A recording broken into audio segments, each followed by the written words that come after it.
This episode of Radcast Outdoors is brought to you by PK Lures, Bow Spider, and High Mountain Seasonings. Fish on! Hey, Radcast is on. Hunting, fishing, and everything in between. This is Radcast Outdoors. Here are David Merrill and Patrick Edwards.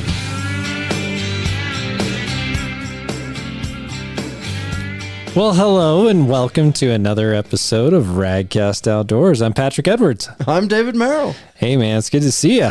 It's good to see you too. Man, I've been looking forward to asking you about this trip that you went on this summer after we got done fishing, and we haven't had a chance to do it, and it's November already. Well, I have to go do that hunting. It's mandatory.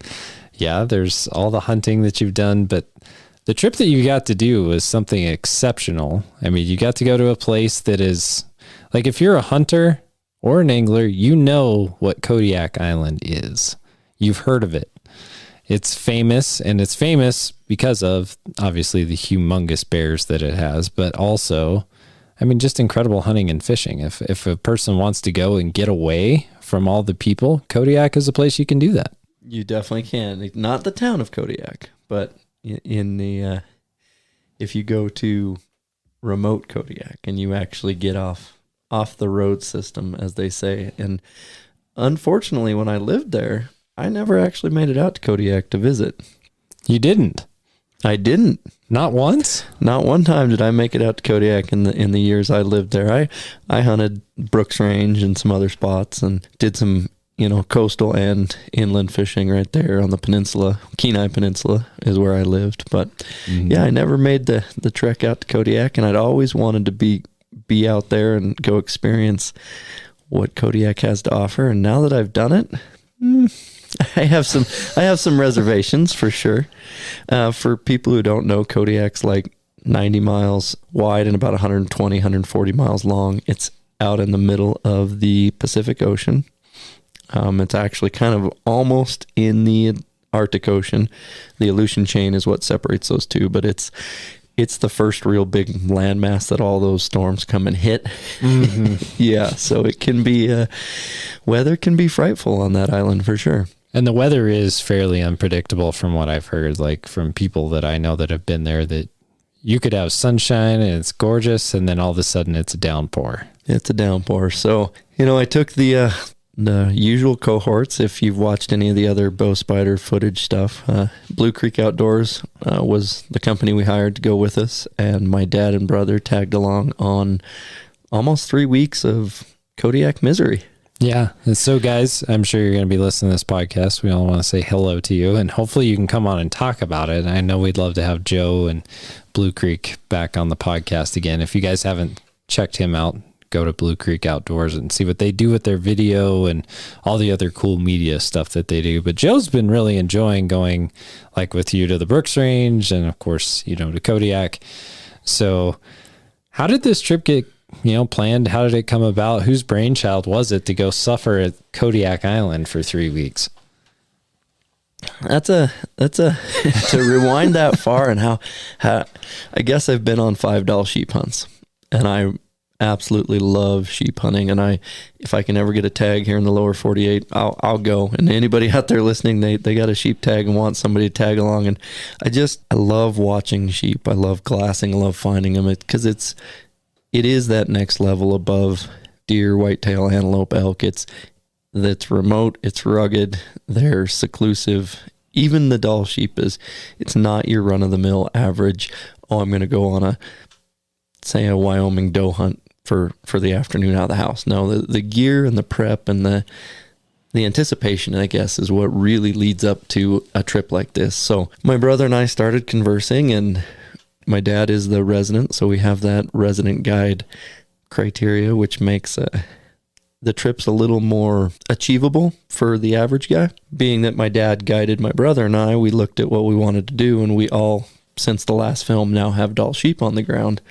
Mountain goat was the next kind of logical step. So we started planning in January about what we're going to do and where we're going to go, and started looking at the state of Alaska and decided that Kodiak Island was a place that, well, goats are a little overpopulated there at the moment. And so you talk about mountain goats. I know a little while back you had talked about trying to go get one maybe up in the Teton area because they were exterminating them essentially from that area. I applied as a team and didn't get picked, and that's fine. But Sure. I mean, I was super excited. I was like, I'll go do that. Because it was on the bucket list, right? Yes. Like it's one of the ones you had to knock off that list. And so Kodiak, to be able to go up there and pursue it, I know leading up to the trip, you and I talked about it quite a bit because we were up in Soldotna in that area doing some fishing.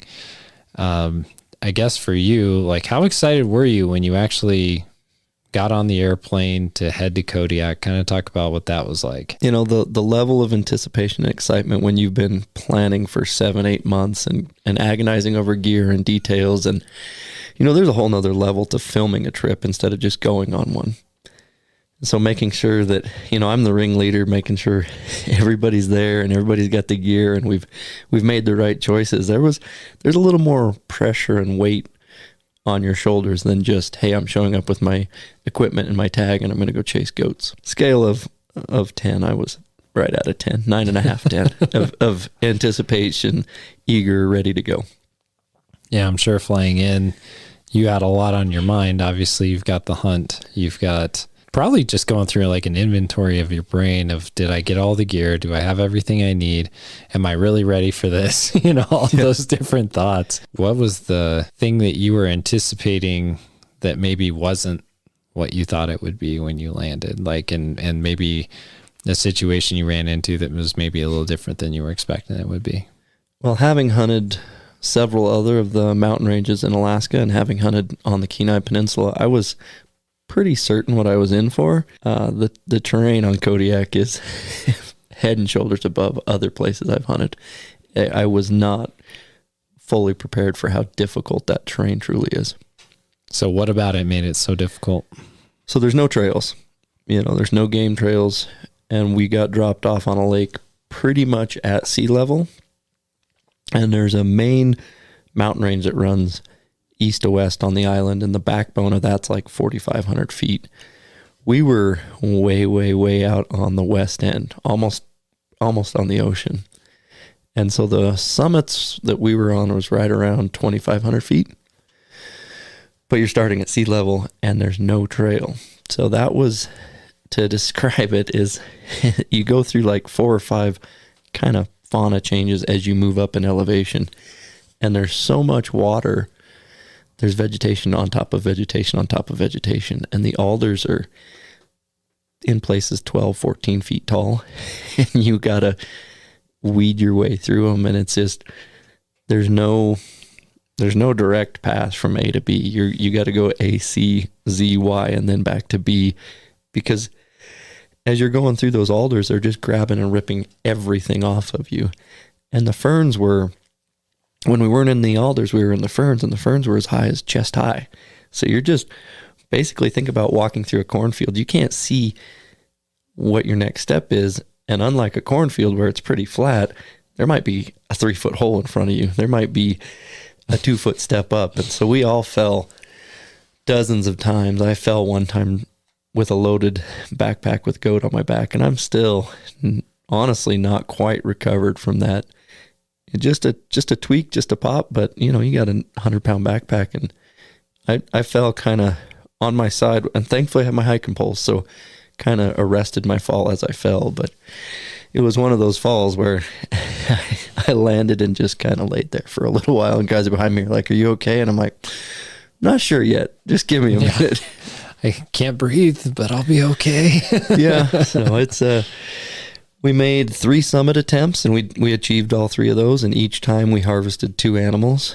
And so, you know, we've got my 67-year-old father who had to be there, and he was there, and he was a trooper. was way harder than the sheep hunt that we filmed that he went on, for sure. So having my brother and me, I mean, we were the pack mules. Joe definitely stepped up and carried his portion as well. He jokingly up there, he said he's going to add a retainer that if he has to pack meat, it's X dollars per pound per mile. I'm with you, Joe. I would have charged him as well. No, that's cool though. I mean, the terrain, I mean, I've seen it on film. I've never had to walk through it, thank goodness. But it looks to me as if, you obviously don't know what's around the next corner. So you probably had that in your mind too a little bit, because there are some massive bears, some of the biggest. Oh yeah. And the bears were, I mean, they're definitely something to not take for granted, not take lightly. But honestly, we went early enough in the year and we got some epic bear footage. And we went to a certain spot, and I'm not going to burn the whole place. It's a pretty small island, but we had 15 bears in the stretch of river right where we were at. And that was pretty awe-inspiring to be standing there 50, 20, 30, 70 yards from bears fishing. And you look up and down the river and it's just loaded with bears. We did take a fishing pole and we quickly went and caught 2 fish and ran out of there so that we could go have fish for dinner. So we had one night we had a Alaska style surf and turf. We had mountain goat backstrap and fresh sockeye salmon. That sounds really good. So tell me, how was mountain goat? I enjoyed it. Yeah. I mean, I've heard a bunch of people complaining about it. I've had it, and I think it's pretty good, actually. I couldn't sit here and say, oh, it's like this or it's like that. We cooked the tenderloin and the backstrap because we were running a little low on food. And so we were there actual in the field days, 16 days. It rained 11 of those 16 days. And not just a passing afternoon thunderstorm. It was mist, fog, sideways rain most of the day. And even if it's not torrential downpour, if it's just a light mist, when you're walking through chest high ferns, you might as well be in a downpour.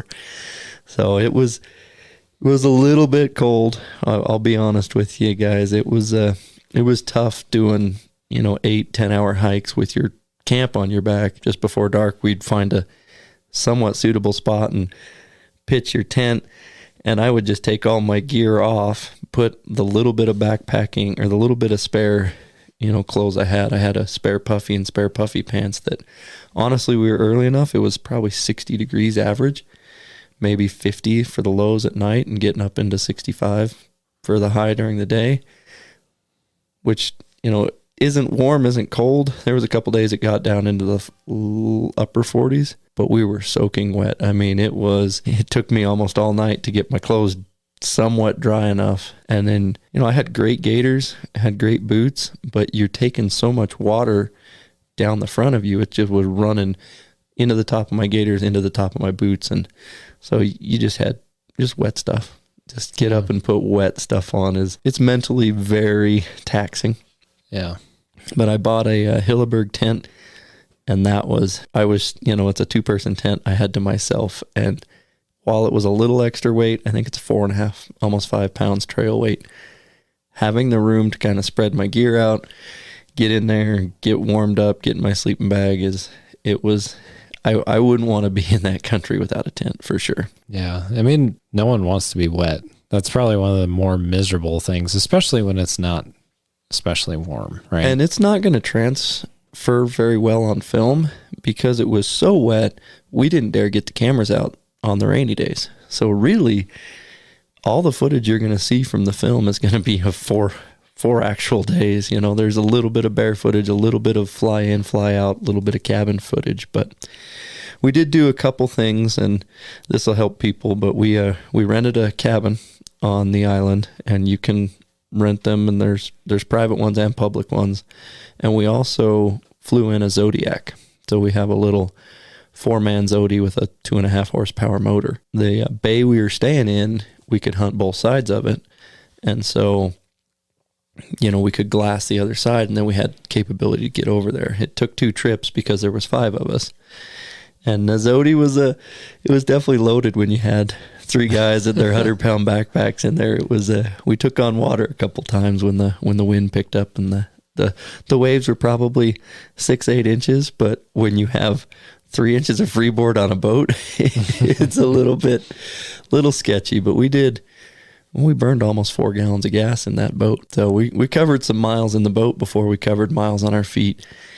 And being able to spot the goats or spot the deer before we made our ascent made it much more tolerable. You knew that at the end of this death march was what you're looking for. And we went that time of year so we'd have nice weather. Mm-hmm. Mm-hmm. Mm-hmm. Well, before we get into more about your trip, I want to talk about High Mountain Seasonings. If you guys haven't been out there and killing deer and elk and doing all your harvesting, I don't know what you've been doing, but if you do have those animals down and you've got your meat, it's time to process it. It's time to cure it. And High Mountain Seasonings has all the different supplies that you need to do that. And I know you've been doing quite a bit of it. Oh yeah. And I've done quite a bit. We did, it recommends that you do 2 pounds to start with, 1 pound, 2 pounds.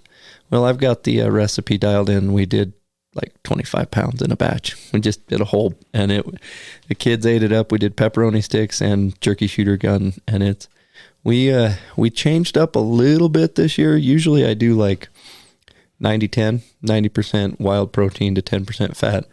I got some extra pork that we need to get ate up, so I did like 60-40. Yeah, the kids are really loving that. It's delicious, man. Oh, it is good. We did take a shaker, and I left the shaker in the cabin. It may or may not be against the rules, so hopefully I don't get in trouble. But I took one of the mini gourmet shakers from High Mountain Seasoning, and so awesome. we had seasoned trout and game, and I left that in the cabin for the next occupants. So if you ever go to that cabin and find some High Mountain Seasoning, you're welcome. And it's good stuff. I mean, and lately we've been doing stuff with it too. We did some walleye, we did some trout, we've done some salmon. It's just good stuff. Bunch of great people that work there. So go to High Mountain Jerky's website. It's highmountainjerky.com or HIMTNjerky.com. Of course, High Mountain Seasonings has lots of other things. I'm using their fish brine pretty regularly to smoke up fish. But yeah, they've got solutions for just about everything. And I saw on their socials the other day, they were doing a pastrami that looked really good. So I might have to try that one of these days. But well, if we've said it how many times on this podcast, but I don't really care what your protein source is. Freshwater, saltwater, wild game, domestic game, they have something to complement any of it for sure. They're awesome. So getting back to it. So you said that, obviously mountain goat was on the kind of the top of the list to get done, but you also came home with blacktail. And so you did some of that. So talk a little bit about what it takes to prepare for a blacktail hunt. So typical Kodiak Island blacktail hunt is going to be November right now. And there's going to be enough snow and weather that those deer are going to be rutting and they're going to be on the beach. So I actually do want to go back to Kodiak and do a November blacktail hunt in the rut. I've hunted blacktails in Oregon a lot.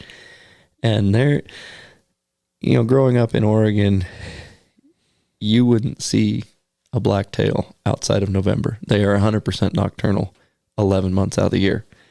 November, noon, they will stand in the middle of the road and block your car. So it'd be a little intriguing to go.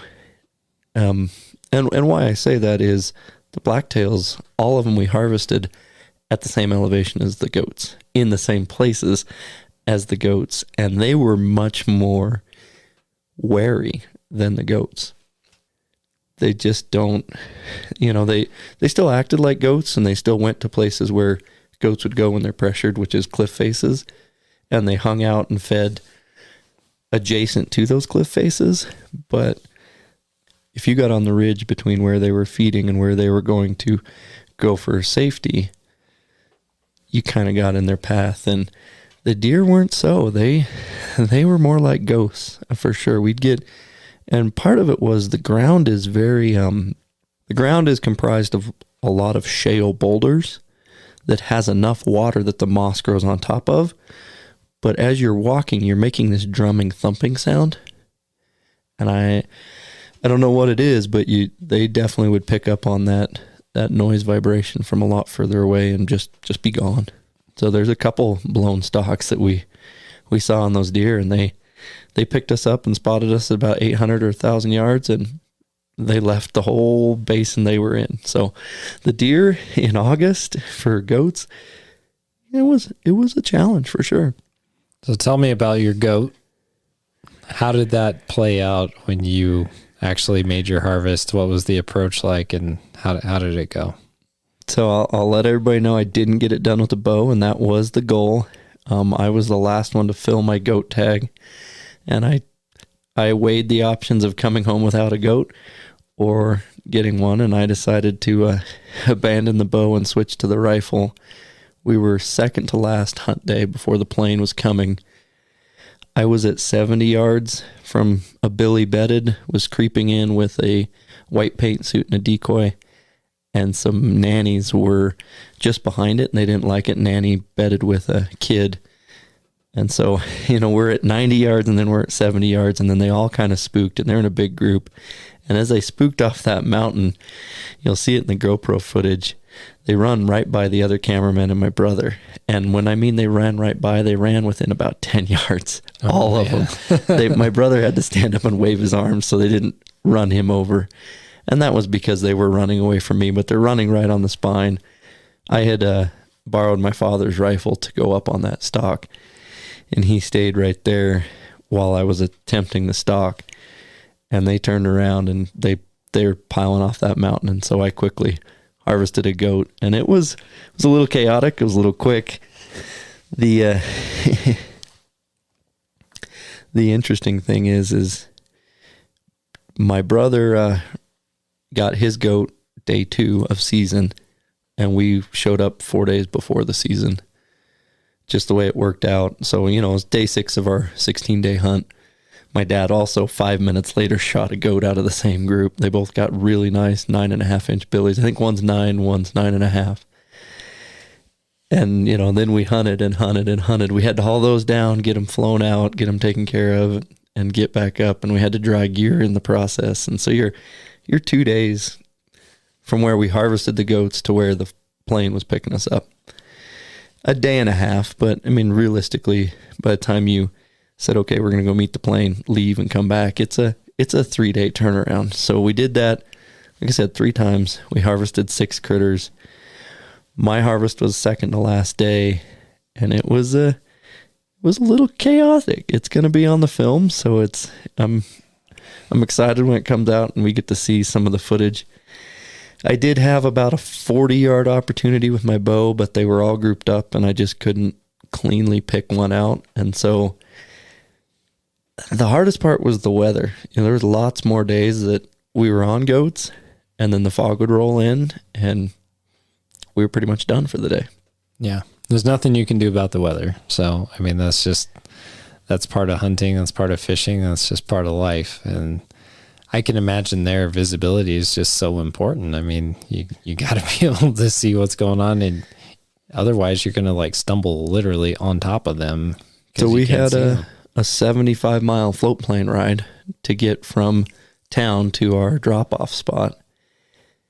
And we opted, the air taxi company could either take us in 4 days after season opened or 4 days before season opened, right? So we were 4 days prior or 4 days post. And I was like, I don't want to be 4 days late to the show. And being that I've never done it before, doing it now, knowing the goats go when you want to go. There's lots of goats on the island, and yeah, they'll be pressured, but you put some miles on, you'll get on some goats for sure. But we wanted to make sure that we had enough time to accomplish the goals of getting 3 goats on the ground. And we actually had 4 goat tags in camp, and Dad had the second one, and we all decided that we weren't going to kill a 4th one because, well, backpacking goat meat out of Kodiak Island is not an easy task by any means. I'd love for them to change the law to where you can transport game and people and hunters by helicopter, because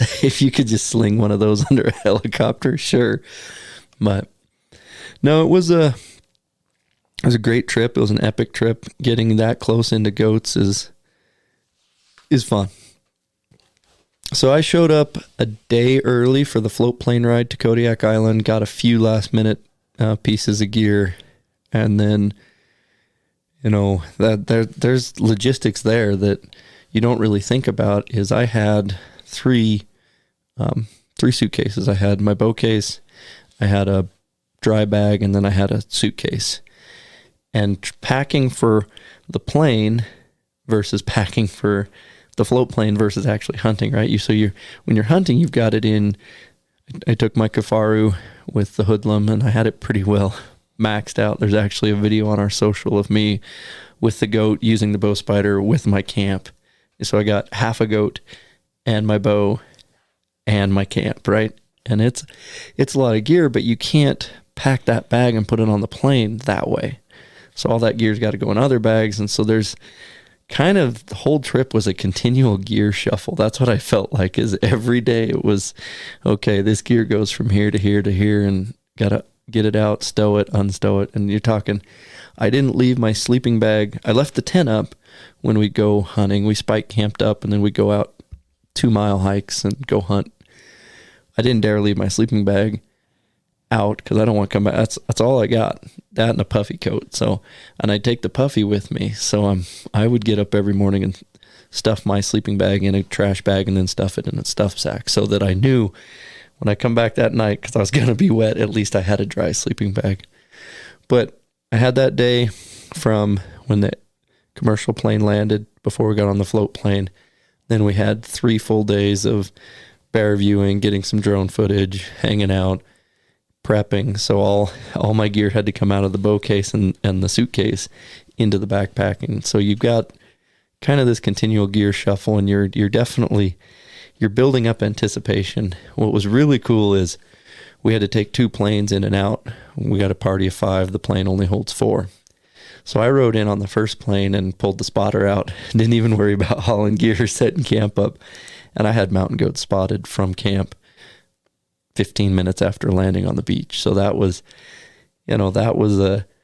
definitely a good morale boost for everybody. The next day, that was a sunny day. We got in. The next day was rainy, and a whole bunch of people, the pilots, were backed up for the next week because it rained and was so bad they couldn't fly. So, they're scheduling 2 or 3 groups going out every day. Well, they can't fly for 2 or 3 days. They're 2 or 3 days behind. You need to anticipate that when you roll into Kodiak, you might get to spend 2 or 3 extra days there. And then on the same side of it, the pilot was halfway joking, halfway not. He got one group out, and Kodiak was getting socked in. He's like, make sure you guys keep enough gear. It might take me another day or 2 to come back and get you. And we were already tired of backpack food on day 16, and I was ready for a hot shower. And there's something about these expedition style trips that until you actually go do one, it's hard to describe the preparation, the anticipation, the excitement, but also the level of just commitment. Because you've got, you've got rainbow trout on Boysen, right? And you're going to take the kids, and you got to get the gear, and some of that same gear is what you would use for golden dorado. But the travel, the remoteness, the newness, and just the extreme of, it's pretty, I guess, commonplace for you to go catch some rainbow on your local stream, pond, whatever, right?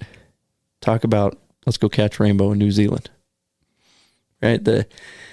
And it's still the same fish, right? And so there can be a little bit of nuances of how to learn a new system and not a new species, but at least a new habitat. And so getting to experience that new habitat for the first time is half the reason I go on these expedition trips. It is to see the critters and get after them, but it's also just to experience a new habitat that you've never been in before. So what did you do with the mountain goat? So mountain goat is here in the freezer. That was a little tough. Not my bad on my part, but I scheduled our float plane out at 3 p.m.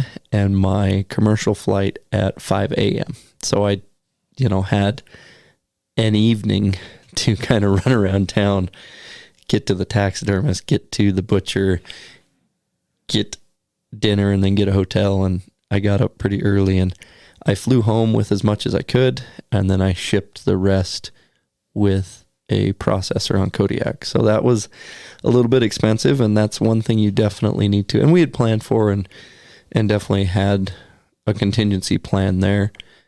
But I would have, in hindsight, probably added one more day so that I could have done all my own meat processing, had time to go get my own boxes, and then just paid the airline to have a 5th or 6th box, because having them air freight my meat down from Kodiak was, the shipping bill was like $495. So that would have been, an extra 2 bags on the plane would have been $100 a piece. So I could have saved $300 by spending an extra day on Kodiak on the back end, kind of, I guess, not prepping, but taking care of a few last minute chores. So there's learning curves to all of it for sure.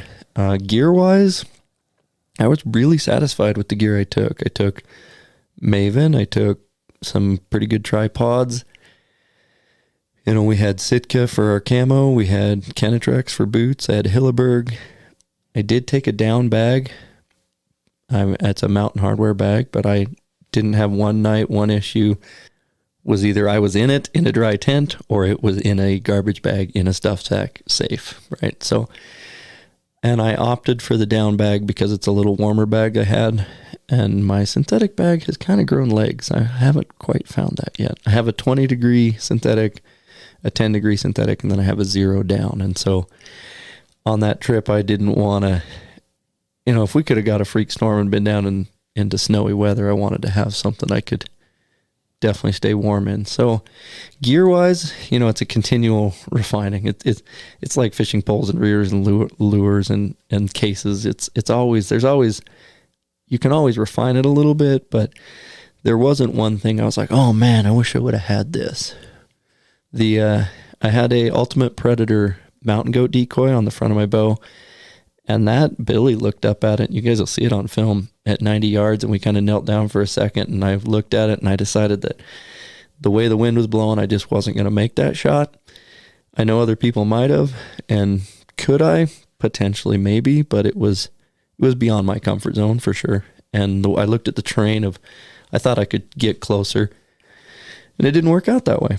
I still got a goat, got it with a rifle. It was about a 220-yard shot out the ridge. That same group, about 10 minutes later, it got a little chaotic and we started pushing them harder.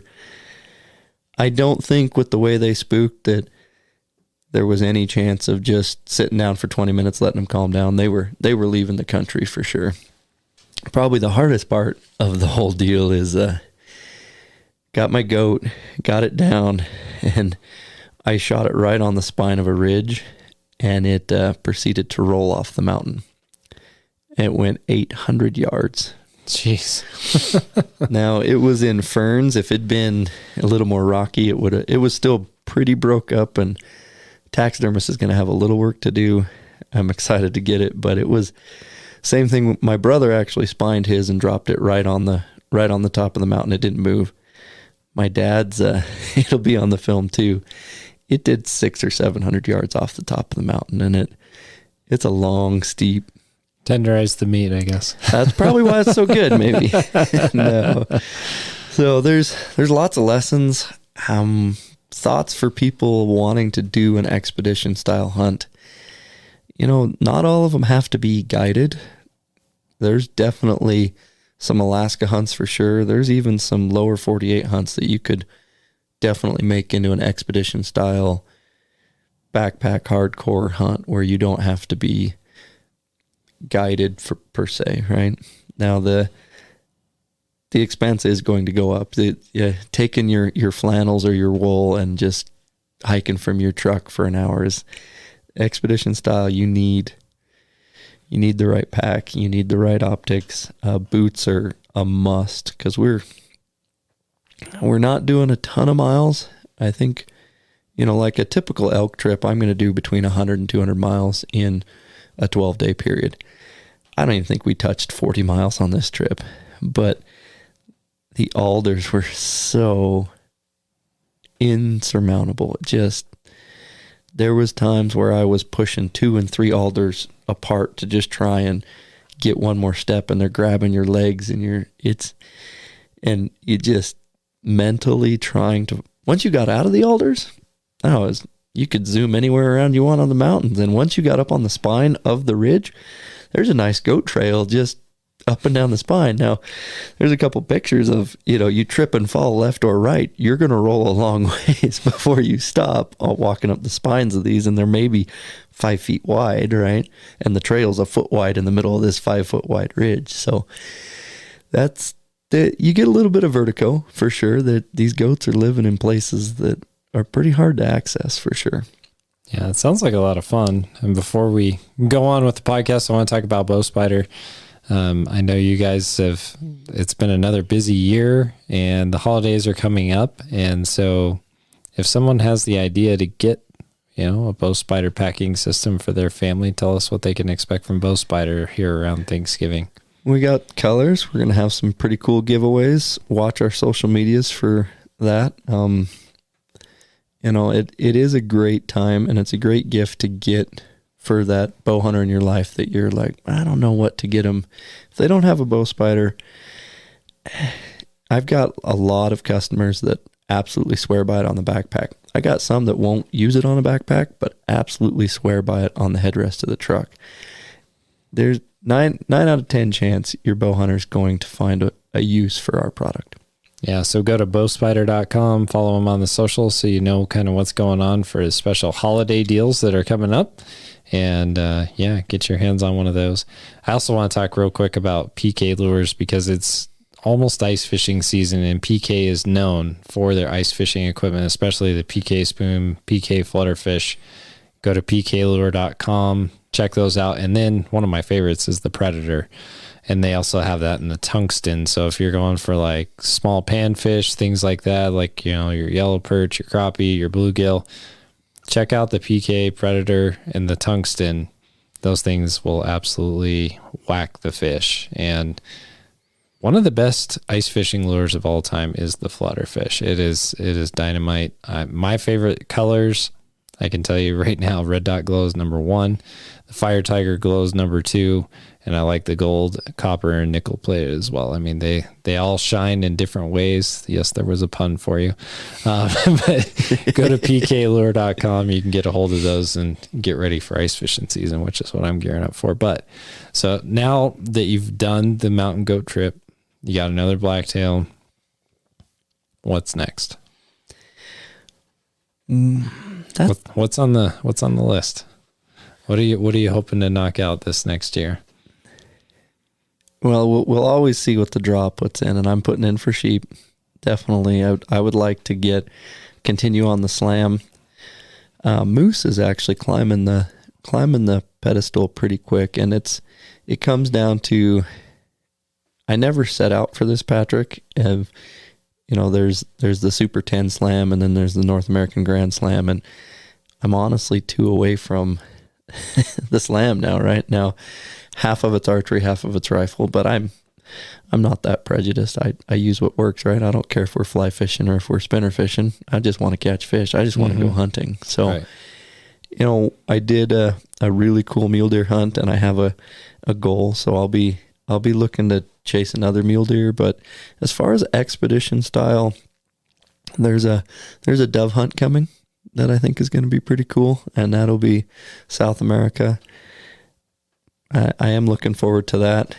We got to get that scheduled and booked. But the only other one that I really foresee would be a moose grizzly bear combo. Are you thinking like Alaska? I'm thinking a kind of a cast and blast Alaska, little less impact on my body, and maybe a little less successful, but maybe a little more rewarding of just, there's a couple spots where a guy could do a fly in, float out, kind of cast and blast. And I'm getting to the point where, I've got to do a lot, and I'm very thankful. And some of these harder hunts might might not be as appealing. Like another goat hunt, like with the way we did it, six critters down in 16 days. It's a tall order. Physically, I haven't quite recovered. Like I told you, I probably fell a dozen times, and most of them were just a trip or a stumble. But there was that one fall that, you start, as you age, you start looking at things a little differently. And that's something, I mean, it could have been a lot worse if it had been steeper or, so there's that aspect of how hard do you want to push your body and how far do you want to go? And I'm a big proponent of I'm going to keep pushing. I'm going to keep going on trips, but we did Africa and we did Alaska, and then I did Wyoming and Montana this year. So next year it'll probably just be Alaska and South America. Well, at least you got to go. It's pretty awesome. It's a year you'll never forget, and you got to do some really fun things. So it's exciting. And another exciting thing that we need to talk about is we're almost at 100 episodes. So, can you believe that? No. It's hard to believe that, we started this in November of 2019 and we're almost to 100 episodes now. Man, we're now November of 22. Yep. So, and it doesn't feel like it's been that long. I know it's crazy, but it's fun. And hopefully those of you who are still out there listening are enjoying it. And those of you who are just now finding it, hopefully you'll go back and see all the work that we've done. A lot of great guests, a lot of really cool topics. And, I think we've got a lot more to do yet. Well, if somebody out there, I mean, we couldn't do this without you guys, so I appreciate it. But if somebody out there's listening and going, they've got let's hear from you guys. Who do you want to hear from? We're going to reach out and get some good guests lined up. We've got a couple lined up, but number 100's coming up. I think we gotta do something, right? Yeah, we'll do something for it. And if you want to give us feedback, go to our Facebook page. We also have Radcast Outdoors Nation, which is our Facebook group, and that's just a group for folks that listen to the podcast. So go there, tell us what you think, and yeah, we'll see what we can figure out and line up. I've brought on a lot of guests that were listener requests, so it's not like this would be a first time. No. We've done a lot of that already. I mean, obviously David and I are going to bring on people we want to talk to, but also we've brought on a lot of people that our guests wanted us to bring on. So, well, guys, thanks for listening to this episode. If you want to know some more about Bowspider, bowspider.com. High Mountain Seasoning's pretty easy to get a hold of, and they are highmountainjerky.com. Mm-hmm. PK Lures is pklures.com. Patrick is 100% spot on that. Red Dot Glow is, no matter where you're going, just get one of those and throw it in your toolbox, because I've had a lot of success with Patrick out with a Red Dot Glow. So other than that, if you want inquiries with Blue Creek Outdoors, Joe Bartlett, that's pretty easy. He's on all the social medias at Blue Creek. And then I'm always open for, if you got questions about what gear I used, why I used it, my opinion of it. I'm by no means an expert, but I have used it a couple nights or a few, and there's some things out there that I definitely wouldn't have in my backpack, and there's some things that I wouldn't go without. Yeah, so get online, check us out. We would love to hear from you, and we'll be back again with another episode of Radcast Outdoors. Thanks again for listening to the Radcast Outdoors podcast. We hope that you've enjoyed the show. If so, please go to Apple Podcasts, Spotify, or wherever you're listening to this podcast and subscribe, share, and give us a 5-star rating, which really helps other people find the show. You can find all of our shows, recipes, giveaways, videos, and much more at radcastoutdoors.com. While you're there, please help support the show by purchasing a Radcast Outdoors shirt or hat. Please don't forget to follow us on Facebook and Instagram. We also have a Radcast community on Facebook called Radcast Nation, and we'd love for you to join in the conversation there. And of course, please help support our sponsors who make this show possible. Thank you again to PK Lures, Bowspider, and High Mountain Seasonings. Until next time, get out there and enjoy the outdoors.